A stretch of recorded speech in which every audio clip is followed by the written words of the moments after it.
누가복음 6장 36절부터 38절까지 보겠습니다.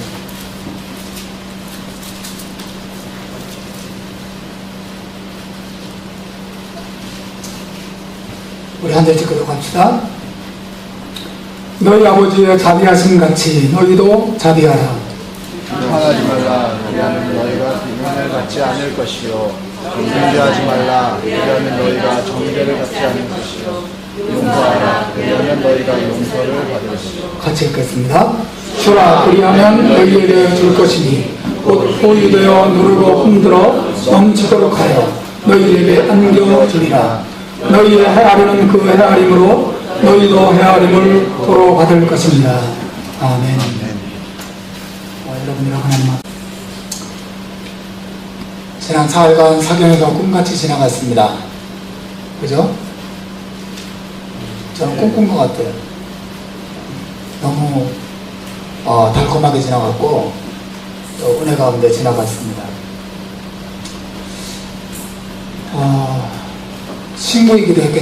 친구이기 때문이기도 했겠지만 무엇보다 하나님께서 이 온 교회를 향해서 아주 풍성한 은혜를 말씀 사경을 통해 주셨다고 생각이 됩니다. 여러분, 사경회보다 하지만 더 중요한 것은 사경회 이후라고 생각이 돼요. 사경회는 말씀의 씨앗을 뿌리는 시간이라면 그 이후의 시간은 그 뿌려진 씨앗을 어떻게 잘 간수하고 이 씨앗이 싹을 틔우고 꽃을 피우고 열매를 맺게 할 것인가, 그런 결정짓는 중요한 시간이기 때문에 그렇죠. 저도 수도 없이 수련을 했고 또 부흥회를 했고 사경회를 했습니다. 여러분도 많은 경험이 있으리라고 봐요. 그죠? 어떻던가요? 여러분 사경회 끝나고 부흥회 끝나고 받은 은혜가 얼마나 가던가요? 얼마나 지속되던가요? 아마 이틀 가면 많이 갈 겁니다. 2, 3일 가면 많이 갈 겁니다. 정말 신경 써서 애쓰고 자기 은혜를 지키고 하나님 앞에 믿음으로 살려고 노력하는 사람은 어떻게 한두 주 갈지도 모르겠어요. 하지만 한 달 이상 안 갑니다. 늘 신자들에게 정말 주의해야 될 점은 과거의 은혜를 울고 먹고 사는 거예요. 나 어릴 때 은혜 많이 받았는데, 왕년에 나도 하나님의 은혜와 사랑을 많이 누렸었는데, 끊임없이 과거를 돌아보고 과거의 은혜를 생각하고 사는 것이죠. 근데 지금은 어떠냐 하는 것입니다. 하나님의 은혜는 항상 현재형이어야 할 줄로 믿습니다. 항상 현재 하나님의 주신 은혜와 사랑과 위로가 우리에게 충만해야죠. 그러기 위해서 사경회가 이제 끝났고 하나님께서 사경회 이후에 우리에게 귀한 또 다른 하나님의 말씀대로 또 순종하면서 하나님의 은혜를 누리면서 살 수 있는 기회를 주신 것이죠. 사경회보다 또 사경회 이전보다 이후가 여러분에게 더 풍성한 은혜가 있는 그런 역사를 하나님이 주시기를 주님의 이름으로 축원해 드립니다. 아멘. 감사한 것은 하나님께서 이번 사경회를 통해서 사경회 이후에 개인적으로나 가정적으로 교회적으로 어떻게 살아야 하고 어떤 방향으로 나아가야 할지를 우리에게 말씀해 주셨다는 데 있어요. 그것은 오늘 본문이 말하고 있는 주라라고 하는 주님의 명령이에요. 주님께서 이 사경회 마지막 날 밤에 강사 목사님을 통해서 이 본문을 우리에게 설교해 주셨어요. 주라. 주는 성도가 되라. 그 나누어주는 교회가 되라고 주님께서 우리에게 말씀하셨다고 생각이 듭니다. 저는 제 친구 목사의 말이지만 저는 그 말씀을 하나님의 말씀으로 봤습니다. 저는 그것을 우리 교회를 향한 하나님의 말씀으로 봤습니다. 그리고 제가 이 말씀에 더욱더 순종하기로 다시금 마음의 결심을 갖습니다. 여러분에게도 이 말씀이 그냥 사경회 한번 스쳐 지나가는 말씀이 아니라 여러분의 축복이 되는 말씀으로 삼기를 주의 이름으로 다시 한번 축원해 드립니다. 한번 따라서 합시다. 주라. 주라. 그리하면 너희에게 줄 것이니 그리하면 너희에게 줄 것이니 곧 후히 되어 누르고 흔들어 곧 꿀이 되어 누르고 흔들어 넘치도록 하여 너희에게 안겨주리라. 넘치도록 하여 너희에게. 주님께서 우리에게 분명히 명령하세요. 뭐라고 말합니까? 주라. 나누어 주라는 것입니다. 손을 움켜잡지 말고 손을 펼치고 나누어 주는 사람이 되라고 성경은 우리에게 명령하고 있어요. 예수님의 명령은 세상의 가르침과는 정반대죠. 세상의 가르침은 뭐예요?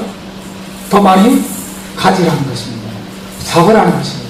작은 것 절대 넣지 말라는 것입니다. 돈이 주머니에 들어오면 주머니에서 돈이 나가지 않게 하라는 거죠. 그래야 부자가 된다는 거죠. 그래야 잘 산다는 것입니다. 그래야 행복해진다는 것이죠. 공부해서 남주냐? 공부해서 남주냐? 하는 것이 세상 사람들의 일반적인 가르침 아닙니까? 남주기 위해서 공부하냐? 남주기 위해서 장사하냐? 다 너 잘 되라고, 너 잘 먹고 잘 살라고 공부하라고 하는 것이고 장사하는 것이지. 사람들은 다 자기를 위해서 살죠.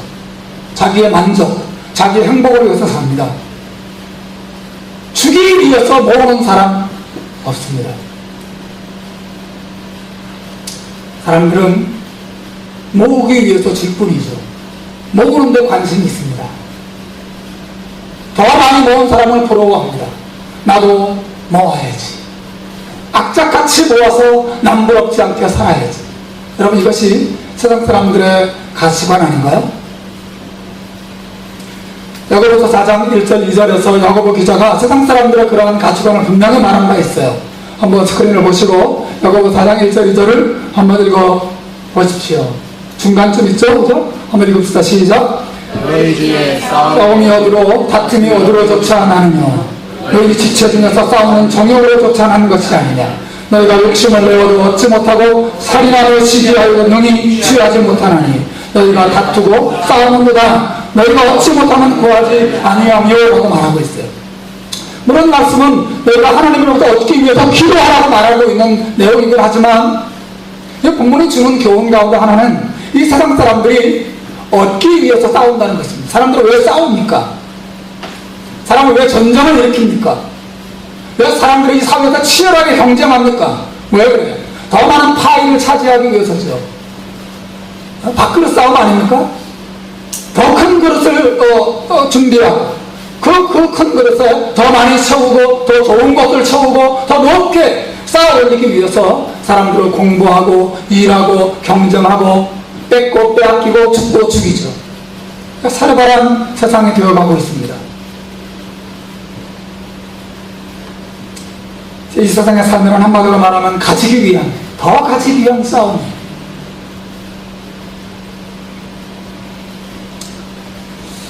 오늘 점심 시간은 연어 회덮밥입니다.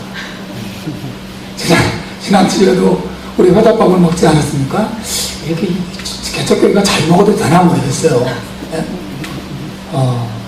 진짜 맛있는 회덮밥이 준비되어 있습니다.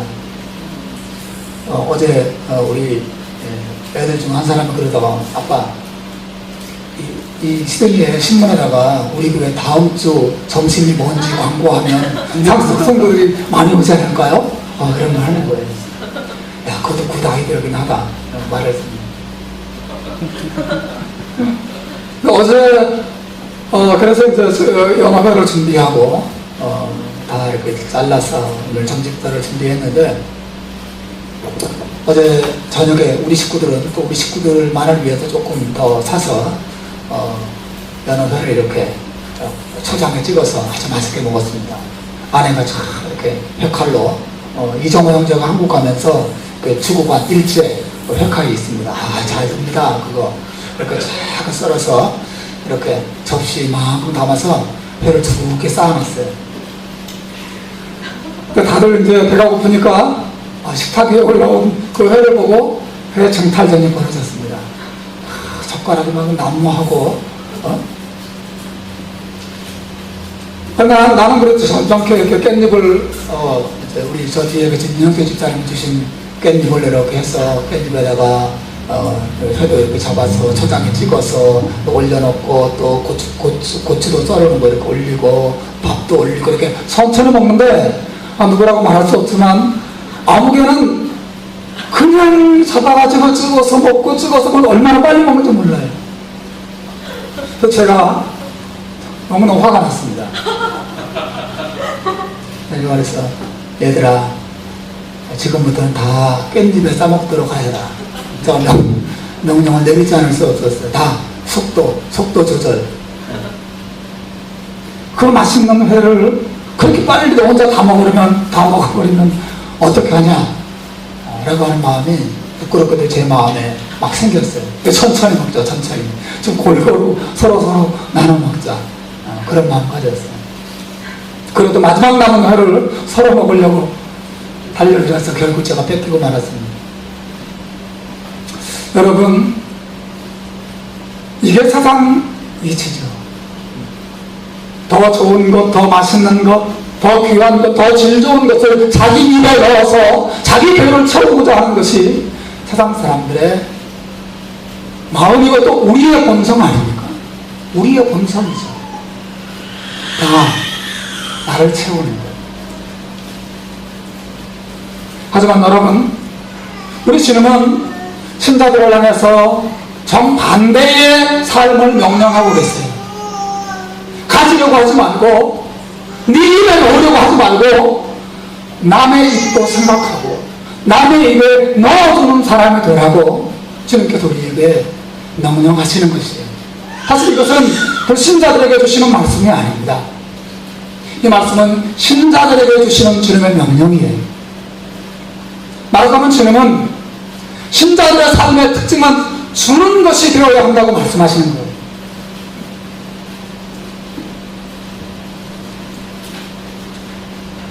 예수님께서도 주는 것이 인간의 본성과 어울리지 않고 신자라 할지라도 주기 상당히 힘들어하는 연약한 죄인에 지나지 않는다는 것을 잘 아시는 거죠.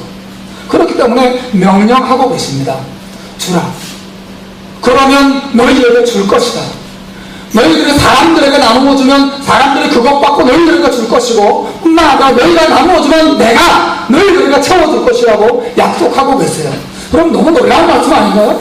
주라. 그러면 줄 것 너희에게 줄 것이니 후히 되어 누르고 흔들어 넘치도록 하여 너희들에게 안겨줄 것이다.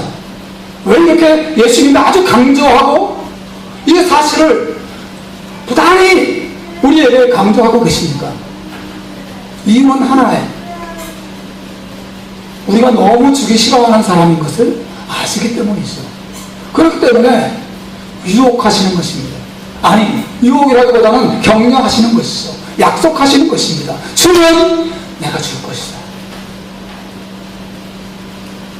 너희 주머니 채우는 데 바쁘지 말고 남 주머니 비어있는 것도 생각하는 사람이 되라고 주님께서 말씀하세요. 여러분, 주는 것은 훈련이에요. 신자라고 해서 다 주는 것은 아닙니다. 모든 신자들이 다 주기를 기뻐하는 사람은 아니에요. 그러나 성숙한 성도들은, 하나님께 쓰임받았던 성도들은 하나같이 주는 사람들이었던 것을 우리가 성경을 통해서 발견하게 됩니다. 여러분, 하나님께서 아브라함을 왜 부르셨습니까? 창세기 12장에서 하나님이 아브라함을 부르실 때 내가 너로 큰 민족이 되게 하고 또 내게 복을 주어서 내 이름을 창대케 할 것이라고 말씀하셨어요. 내가 복을 줄 것이고 너의 이름을 위대한 이름으로 만들어 주겠다고 약속하셨는데, 그것으로 끝나지 않습니다. 왜 하나님이 아브라함을 축복하시고 아브라함의 이름을 창대케 하십니까? 왜 그렇죠? 너는 복의 근원이 될지라 말씀하셨어요. 그리고 땅의 모든 족속이 너를 인하여 복을 받을 것이라고 약속하고 계십니다. 즉 남에게 나누어 주고 남을 복되게 하기 위해서 하나님께서 아브라함에게 축복하신 것이죠. 여러분, 저는 성경을 통해서 많은 사람을 만나는데 그 중에서 룻이라고 하는 이 여인을 생각할 때마다 참 감동을 받아요. 룻은 모압 여인이죠. 그리고 모압 땅으로 이사 온 이스라엘 한 가족과 결혼 관계를 통해서 그 가족의 멤버가 됩니다. 그런데 불행히도 그 가정의 모든 남자들은 모압 땅에서 죽고 맙니다. 그리고 늙어진 시어머니와 2명의 며느리만 남게 돼요. 그리고 큰 며느리도 시어머니를 떠나서 고향으로 돌아가고 말고 이제 룻과 늙으신 시어머니 한 분만 남았습니다. 시어머니가 너도 내 형님을 따라서 내 고향으로 돌아가라. 나는 이제 돈도 없고 또 너무 늙어서 자식을 낳을 수도 없어서 네가 나를 따라가면 내가 자식을 낳아서 그 아들과 너를 혼인시켜줄 수가 없으니까 고향으로 돌아가서 너도 재혼하고 새 삶을 살라고 말합니다. 그러나 여러분 잘 알다시피 룻이 어떻게 합니까? 룻이 저는 어머니를 떠나지 않겠습니다. 어머니가 가시는 곳에 나도 가고 어머니가 계시는 곳에 나도 있고 어머니가 가시는 곳마다 내가 함께하고 어머니의 하나님을 나의 하나님으로 삼겠습니다 라고 고백하죠. 모든 사람들이 그 룻의 결정을 미쳤다고 말했을 것이에요. 미쳤냐 너? 네 나이가 몇 살인데 네 창창한 젊음을 이 늙으신 시어머니를 봉양하면서 다 보낸단 말이야? 미쳤니? 정신 차리라. 고향에 남아서 네 부모님과 함께 또 새로운 남편과 함께 행복한 미래를 열어가라고 사람들이 말했을 것이에요. 룻은 그렇게 하지 않습니다. 시어머니를 택합니다. 그 늙으신 시어머니를 위해서 자신의 젊음을 다 쏟기로 결단합니다. 주라. 그는 모든 것을 주었습니다. 하나님 어떻게 하십니까? 룻이 모든 것을 주자 하나님이 룻을 주목하기 시작하세요. 그리고 룻 그녀를 다윗 왕의 외할머니가 되게 하시죠. 증조 할머니가 되게 하십니다. 그리고 룻의 가문에서 예수 그리스도께서 탄생하게 만들어서 영광스러운 하나님의 가문의 빛나는 별처럼 이 여인을 후대에 빛나게 만드실 것을 우리가 봅니다. 주라 그리하면 너희에게 줄 것입니다. 여러분 남 섬기고 남에게 나누어주고 남에게 베풀어서 손해보고 망한 사람을 저는 한 번도 본 적이 없습니다. 하나님은 심지어 그 사람이 불신자라 할지라도 남에게 나누어주고 꾸어주고 베풀기를 좋아하는 사람은 하나님 반드시 불신자라 하더라도 축복하세요. 여러분 생각해 보세요. 여러분이 정말 가장 사랑하고 가장 존경하는 사람들은 어떤 사람들인 거예요? 여러분이 잊지 못하는 사람, 지금까지 신앙생활에 오거나 아니면 직장에서나 수많은 사람을 만났을 텐데 그 사람들 가운데 여러분이 잊을 수 없는, 여러분의 기억에 오래오래 남는 정말 존경스러운 사람은 어떤 사람인가요? 그들의 특징은 아마도 하나일 거예요. 그들은 주는 사람들일 것입니다. 주기를 좋아하는 사람, 주기를 즐거워하는 사람.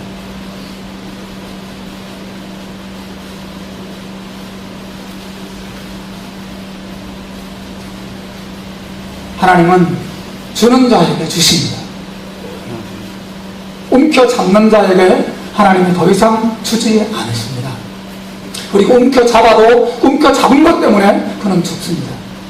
그는 망하게 되어 있습니다. 그러나 하나님의 뜻과 명령에 따라서 나누어주고 베푸는 사람은 하나님의 약속대로 후유되어 누르고 흔들어 넘치도록 하여 안겨주시는 축복을 경험하게 될 것입니다. 여러분, 하나님은 왜 주는 자를 기뻐하실까요? 왜 하나님이 주는 자를 기뻐하십니까? 사실 주라는 이 말씀은 그리스도인들이 저축해서는 안 된다 그런 뜻은 아니에요. 그리스도인들이 일해서도 안 되고 그리스도인들은 부자가 되어서도 안 된다고 말하는 것은 아니에요. 여러분, 신구약 성경에 물론 예수 믿고 가난한 사람들도 많이 있지만 예수 믿고 부자인 사람들이 얼마나 많이 있습니까? 다윗은 얼마나 거부였습니까? 물론 아브라함, 이삭, 야곱도 다 거부들이었죠. 그리고 욥, 당대 최고의 그 시대, 그 지역의 동방의 가장 큰 거부가 욥이었어요. 신약 성경에 자주장사 루디아도 큰 부자였던 것으로 보여집니다. 또 아리마대 사람 누구죠? 요셉도 큰 부자였던 것으로 보입니다. 사랑하는 여러분, 성경은 예수 믿는 사람들의 돈 버는 것을 금지하거나 개인 사유재산 가지는 것을 금지하는 공산주의가 아니에요. 주님께서 주라고 말씀하실 때 돈 벌지 말고 모든 것을 나누어 주고 저축하지 말고 모든 것을 나누어 주라, 그렇게 말씀하시는 것은 아닙니다. 여러분의 돈을 벌어서 가장 먼저 봉양해야 될 사람들은 여러분의 자녀들이에요. 여러분의 가족들입니다. 성경은 그 1차적인 책임을 부모에게 자식들을 맡기셨어요. 먹고 또 자녀를 양육하고 가정을 돌아보는 것은 아주 정당한 일입니다. 그럼에도 불구하고 주님은 우리가 주라고 말씀하세요. 주는 것을 상하화하고 주는 사람이 되라고 말씀하세요. 왜냐하면 그 준다는 것은 사랑을 의미합니다. 주라는 것은 사람을 사랑하라는 명령이에요. 사랑이 없이 자기 몸을 불사르게 되어주는 모든 것들은 뭐예요? 다 의미 없고 하나님을 기쁘시게 하지 못하는 것입니다. 주는 것은 사랑하라는 거예요. 사람을 사랑하는 것입니다. 사랑하면 주게 되어 있습니다. 사랑하면 주는 것이 아니라, 여러분 어떤 대상이든 어떤 우리 교회든 어떤 대상이든 여러분이 주는 것이 아깝고 내가 여기서 시간을 보내는 것이 아깝고 내가 여기 헌신하는 게 아깝다는 것은 덜 사랑하는 거예요. 사실 사랑하지 않는 것입니다.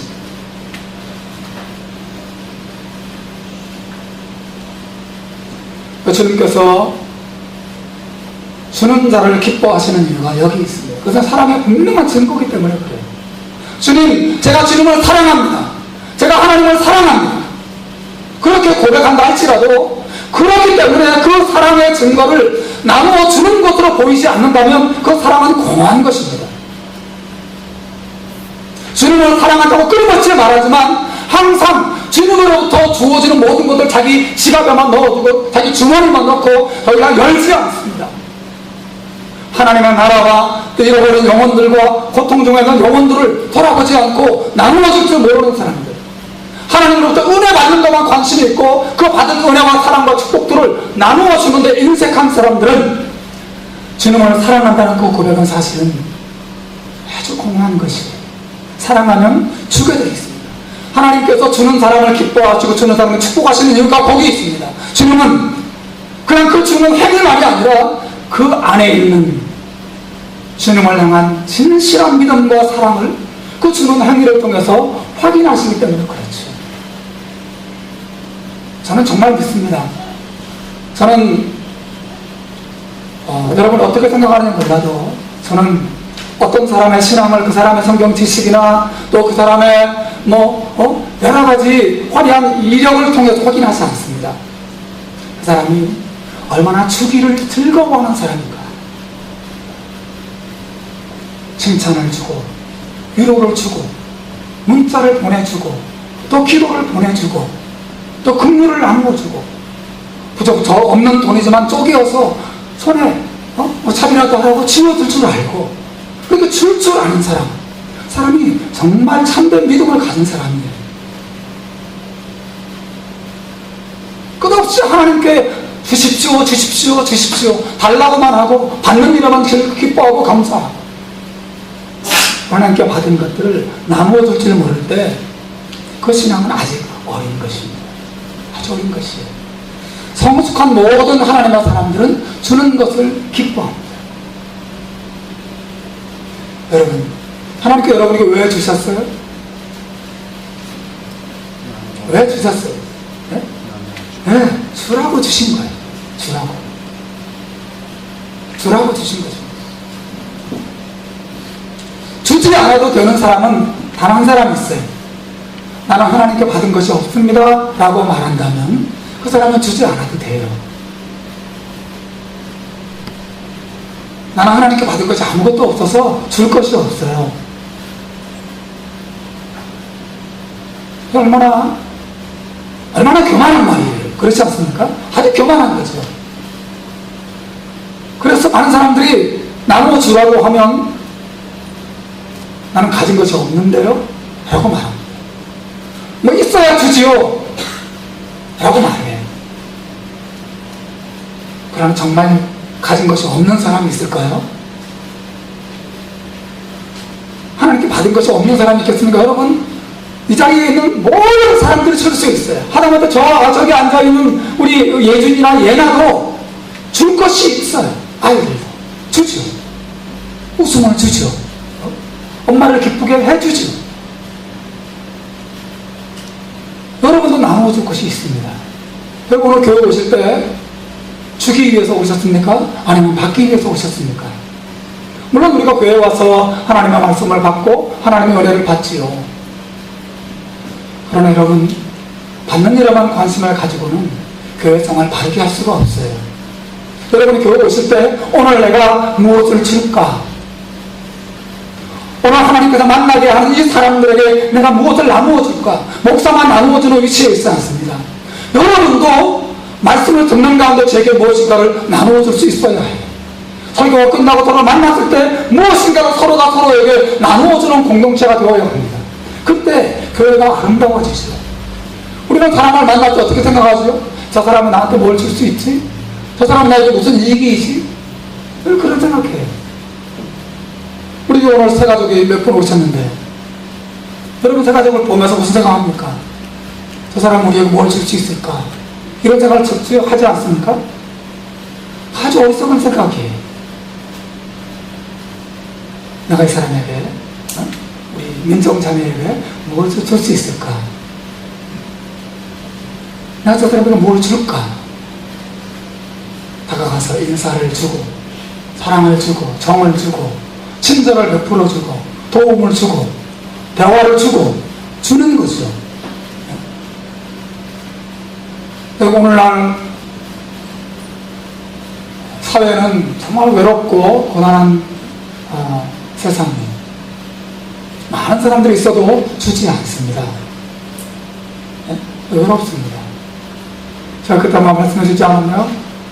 지금이야 탁구장 가면 아는 사람이 많이 생겨서 저를 아는 체 하지만 초기에 탁구장 갔는데 아무도 나를 파트너로 탁구를 쳐주는 사람이 없는 거예요. 나는 그냥 꽃보다는 보리자루처럼 앉아서 파트너가 나타나기를 기다리기만 했습니다. 아무도 나에게 다가와서 처음 오셨군요. 칠 사람이 없으세요? 제가 좀 쳐드릴까요? 아무도 말하지 않는 거예요. 제가 30분을 앉아 있었습니다. 누가 나랑 쳐줄까? 30분. 그리고 제가 이게 교회 처음 온 체가적인 마음이겠구나, 그런 생각을 하게 됐어요. 아무도 와서 아는 체를 해주고 도와주지 않습니다. 사랑하는 여러분, 그 얼마나 외로운 것입니다. 사람이 그렇게 많은데도 너무 외롭더라고요. 지금이야 제가 가면 목사님 오셨어요 인사하고 제가 잘 못 치지만 서로 같이 치려고 하고 그러죠. 그 얼마나 마음 아픈 일입니까 여러분.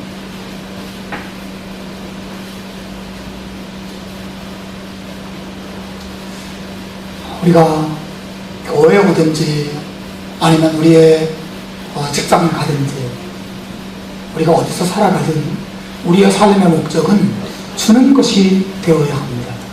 받는 것, 모으는 것이 우리의 삶의 목적이 아니라 주기 위해서 모으고 주기 위해서 살고, 그것이 내가 하나님의 복을 누리고 남도 복되게 하는 하나님의 방법인 줄로 믿습니다. 하나님께서 나에게 주시고 나를 통해서 누군가를 또 살려내게 하셨습니다. 이게 하나님의 방법이에요. 제발 목사님 저는 줄 것이 없어요 라고 말하지 마세요. 줄 것이 있습니다. 다 줄 것이 있어요. 아이들은 아이들대로, 청년들은 청년들대로, 가난하면 가난한 대로, 부하면 부하는 대로 다 줄 것이 있어요. 뭐든지 주십시오. 주세요.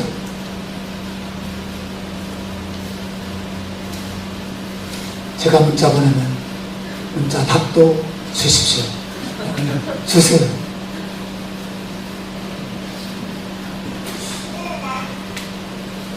우리가 줘야 하는 가장 큰 이유는 이미 받았기 때문이에요. 받았기 때문입니다. 이 주라는 명령 앞에 구절 36절에 보면 우리 주님께서 분명히 주어야 하는 이유를 말씀하시죠. 우리 36절 같이 한번 읽어볼까? 시작. 너희 아버지의 자비하심 같이 너희도 자비하라. 한번 더 따라합시다.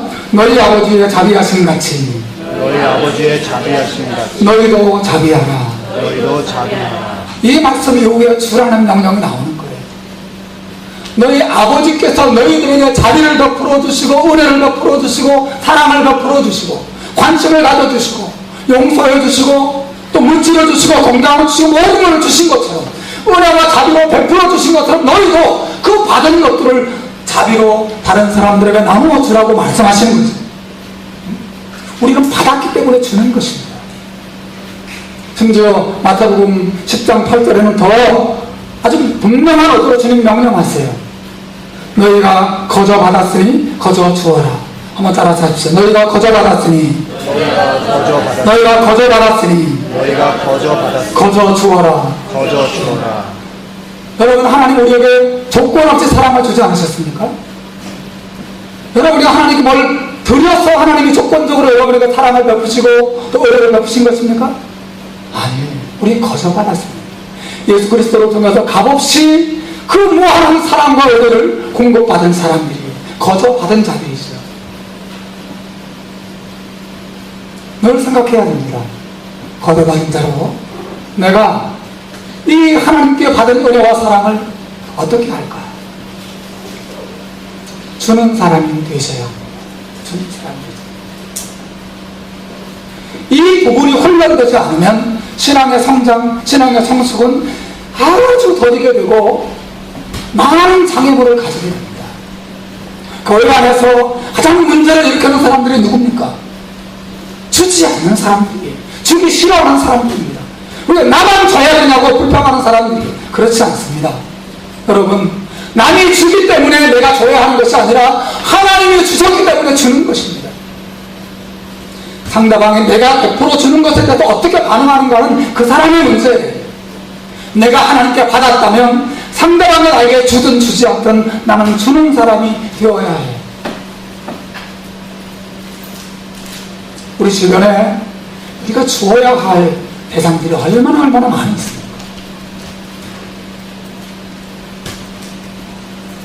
우리 한희석 선교사님, 우리 교회가 후원하는 선교사님이시죠. 저는 이분을 포스트에서 처음 만나서 목회하면서 섬기다가 그렇게 알게 되었죠. 지금 중국 저 오지에 들어가셔서 처녀의 몸으로, 노처녀죠. 처녀의 몸으로 홀로 그 선교지를 담당하십니다.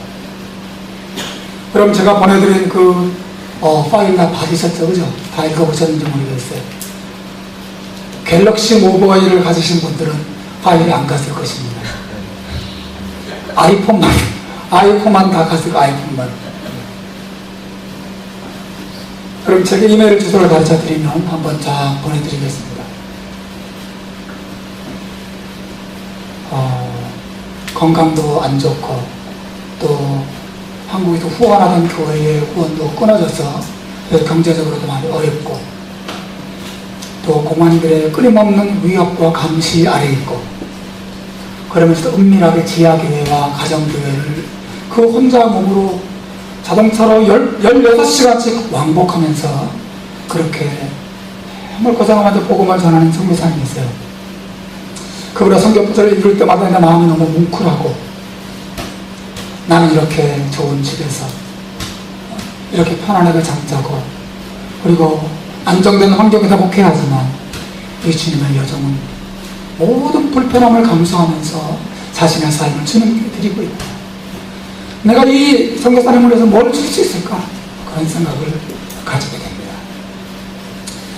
제가 4월달에 우리 19일, 20일 우리 가족 수련회 때 선교사님 오실 수 있는지 문의를 드렸어요.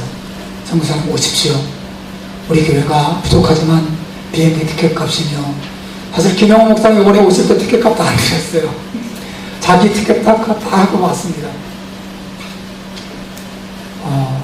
그냥 약간의 사례비 정도 드렸죠. 선교사님 오시면 세세비 비행기 티켓 다 우리 교회가 부담하도록 하겠습니다. 오셔서 좀 주십시오. 14년 동안 안식년 한번 못 가지고 그렇게 수고하셨다 그래요. 어제 그 성경파트를 제가 읽으면서 갑자기 그런 마음이 들었어요. 이분에게 자동차가 한 대 있으면 선교지를 훨씬 더 기동력 있게 움직일 수 있겠구나. 그래서 어디서 그런 용기가 생겼는지 선교사님 자동차 한 대 필요하지 않으세요? 혹시 필요하면 말하세요. 제가 말씀드렸어요. 그리고 오늘 아침에 아무 생각 없었는데 아침에 차 타고 오늘 교회 오는데 갑자기 덜컥 그런 생각이 드는 거예요. 자동차 얼마지? 얼마나 될까? 너무 걱정이 되는 거예요. 그래도 하나님 어떻게 인도할지도 모르겠어요. 여러분 2만 불, 3만 불 그거 하나님 앞에 돈이겠습니까? 하나님 돈이 없어 못 하시겠어요? 얼마든지 하나님 하실 수 있다는 겁니다. 전 정말 이분을 돕고 싶은 마음이 제게 있어요. 물질적으로든 기도로든 돕고 위로를 드리고 격려해 드리고 싶습니다.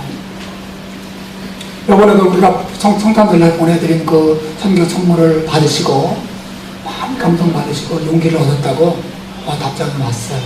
얼마나 감사한지 몰라요. 어제는 우리 첫 집사님의 부인이시지만 이성민 집사님하고 문자를 서로 잠깐 짤막하게 주고받았어요. 집사님 요즘 건강 좀 어떠세요? 여쭤봤더니 목사님 6차 항암 치료를 받으셨다고 그랬죠. 네. 6차 치료를 받았습니다. 6차 항암 치료를 받으면 한 일주일간 너무너무 고통스럽고 힘듭니다. 목사님 기도해 주셔서 감사합니다. 그런 문자를 보내셨어요. 제가 사실은 우리 집사님을 해서 뭘 해드릴 수 있겠습니까? 기도해드리고 위로해드리고 격려해드리고 세상에 혼자 계신 게 아니고 우리가 같이 있다고 말씀드려주는 거죠. 여러분 우리 주변에 부족하지만 우리가 가진 것이 아무 것이 없어도 줄 수 있는 주어야 할 대상들이 우리 주변에 많이 있습니다. 우리 어린아이들, 우리 청년들, 또 우리 이곳에 없더라도 해외에 계신 많은 선교사님들, 또 고난 무강에 있는 많은 분들 우리에게 있어요. 5불이 됐든 10불이 됐든 아니면 문자 한 번이라도 우리가 나누어주고 베풀어줄 때 그것을 통해서 사람이 살아나고 그것을 통해서 가정이 살고 교회가 하나님의 축복을 받게 되는 줄로 믿습니다.